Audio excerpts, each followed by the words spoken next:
nakabalot ng tela. At sariwa pa ang umbilical cord. Ganito nadiskubre ng mga residente ang bagong silang na sanggol na ito sa gilid ng isang highway sa Barangay Lipit Norte pasado 1:00 ng madaling araw, May 5.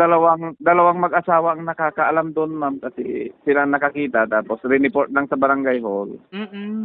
Then pumunta na kami doon. Dinala sa community, ako na naiwan doon sa Lipit Norte, doon sa pinangyarihan. Sa investigasyon ng barangay, posibleng dayo ang nag-iwan ng sanggol base na rin sa kwento ng ilang residente sa lugar. Sigurado namin hindi taga Lipit Norte kasi may nagsasabing nagtatanong kami, may nagsasabing galing sa Pusurubio, single na motor na 2 lalaki, 1 babae daw. Kaya nga sinisigurado namin para hindi kami magkamali. Sa ngayon, nasa kustudiya ng Manawag Community Hospital ang sanggol kung saan patuloy na minomonitor ang kalagayan nito. Nauna na ring naghatid ng tulong ang Manawag LGU at nakatakda siyang ipasakamay sa Department of Social Welfare and Development o DSWD.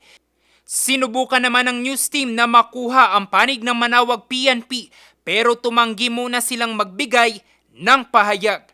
Jose Robert Inventor, Nation on the Move.